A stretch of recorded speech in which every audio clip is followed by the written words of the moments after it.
আমি লাস্ট 2 সপ্তাহ যাবত Adobe Photoshop 2022 ইউজ করছি অ্যান্ড সফটওয়্যারটি ইনস্টল করার পূর্বে আমি যতটা এক্সাইটেড ছিলাম ততটা আমি আর থাকতে পারিনি সফটওয়্যারটি ইউজ করার পর, বিকজ আমি পারচেস করে সফটওয়্যারটি ইউজ করছি না। ইভেন যারা ভিডিও দেখছেন আপনাদের মধ্যে ম্যাক্সিমাম পার্সনই সফটওয়্যারটি পারচেস করে ইউজ করবেন না, জাস্ট ফ্রি ভার্সন খুঁজে বেড়াচ্ছেন। বাট ফ্রি ভার্সনে আপনি সব কিছু পাবেন না, অনেকগুলো নতুন ফিচার্স এখান থেকে কাট হয়ে গেছে। সো এই হচ্ছে সফটওয়্যারটি যেটা আমার কম্পিউটার অলরেডি ইনস্টল করা আছে। অ্যান্ড ভিডিওটি শুরু করার পূর্বে আপনাদের একটা বিষয় জানিয়ে রাখি, আমার যে মেইন চ্যানেলটি ছিল রবিন, ওইটা রিসেন্টলি সাসপেন্ড হয়ে গেছে, যার কারণে বর্তমানে আমার চ্যানেলের এই অবস্থা, ভিউ খুবই কম।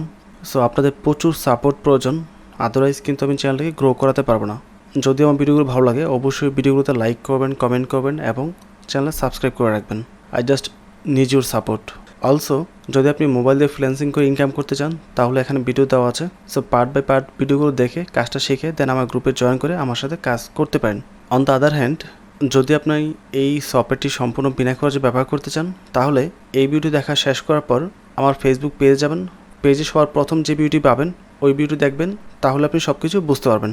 এখানে মূলত আমরা 3 থেকে 4টা নতুন ফিচার্স নিয়ে আলোচনা করব।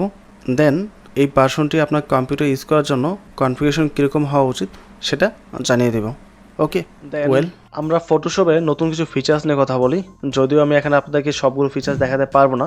তার রিজনটা হচ্ছে 2022 যে মেজর চেঞ্জগুলো করা হয়েছে সেটা ফিল্টারের মধ্যে করা হয়েছে, এবং ফিল্টার থেকে ন্যাচারাল ফিল্টার, বাট ন্যাচারাল ফিল্টারটা এখানে টোটালি বন্ধ আছে।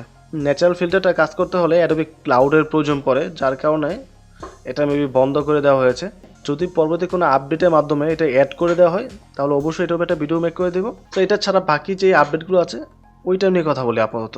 ওকে, সো মেজর আপডেটের মধ্যে অবজেক্ট সিলেকশনের একটা আপডেট আসছে, যেটা খুবই চমৎকার একটা আপডেট। আমরা প্রথমে অবজেক্ট সিলেকশনে আসবো, এখানে এসে ক্লিক করবো, রাইট ক্লিক করে উপরে অপশনটা চুজ করবো। চুজ করার পর এখানে দেখেন অবজেক্ট ফাইন্ডার একটা অপশন আছে, প্লাস এখানে একটা অপশন দিয়েছে এটা অটোমেটিক কাজ করে। আপনি যখন এখানে ক্লিক করবেন, ক্লিক করার সাথে সাথে এটা কাজ করা শুরু করে দেবে। এবং রেজাল্টটা কি আসবে, এখানে যে অবজেক্টগুলো আছেন দেখেন এটার উপর জাস্ট মাউসের কার্সর নেন, কার্সর নিলেই এটা অলরেডি আপনি ডিফাইন করতে পারছেন আলাদাভাবে।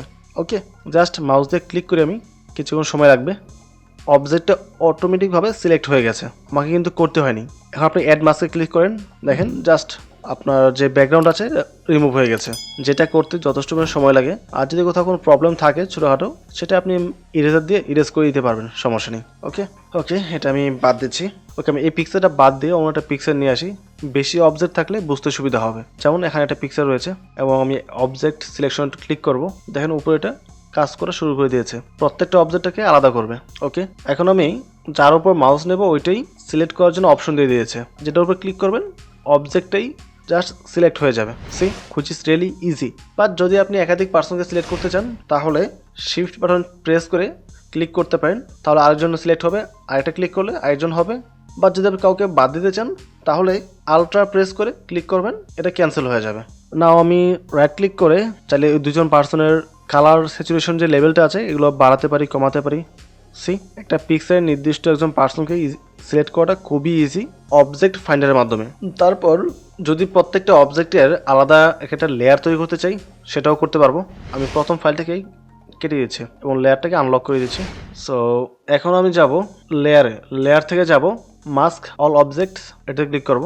কিছুক্ষণ ওয়েট করতে হবে যেহেতু এখানে অনেকগুলো অবজেক্ট রয়েছে, প্রত্যেকটার জন্য আলাদা একটা লেয়ার তৈরি হবে। সি দেখেন এখানে প্রত্যেকটা অবজেক্টের জন্য আলাদা লেয়ার তৈরি হয়ে গেছে অলরেডি। সো আপনি নির্দিষ্ট একটা অবজেক্টকে সিলেক্ট করে আপনার প্রয়োজনীয় কাজটা করতে পারবেন, যেটা খুবই ইজি। আবার পেয়ে যাচ্ছি। ওকে, এবং এখানে দুইটা ফাংশন দেওয়া আছে। প্রথমটাতে ক্লিক করলে আপনার পিক্সেলে কতগুলো অবজেক্ট আছে ওইগুলো সিলেক্ট হবে, জাস্ট অবজেক্টগুলো, ব্যাকগ্রাউন্ড কিন্তু সিলেক্ট হবে না। তারপর এই গিয়ার বাটনে ক্লিক করার পর নিচে আরও কিছু অপশন পেয়ে যাবেন। এখানে কালার দেওয়া আছে, এটা ডিফল্ট হবে, চাইলে আপনি অন্য কালার ইউজ করতে পারেন অবজেক্ট সিলেকশনের ক্ষেত্রে। তারপর আউটলাইন, কোনো আউটলাইন দিতে চান কিনা, মানে ক্লিক করার পর একটা আউটলাইন চলে আসে নির্দিষ্ট এরিয়া, যদি এরিয়াটা আরও বৃদ্ধি করতে চান তাহলে একটা আউটলাইন দিতে পারেন এবং অ্যাপাসিটিও কমিয়ে বাড়িয়ে আপনি চেক করতে পারেন।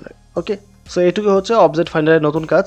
দেন এটা ছাড়া বাকি যেই আপডেটগুলো আছে প্রত্যেকটাই আপনার আসছে মূলত ন্যাচারাল ফিল্টারের উপর। ন্যাচারাল ফিল্টারের মধ্যে 3 থেকে 4টা আপডেট রয়েছে যেগুলো খুবই অ্যাট্রাকটিভ, বাট আমরা চাইলেও এটা ইউজ করতে পারবো না যেহেতু আমরা পারচেস করে নিই।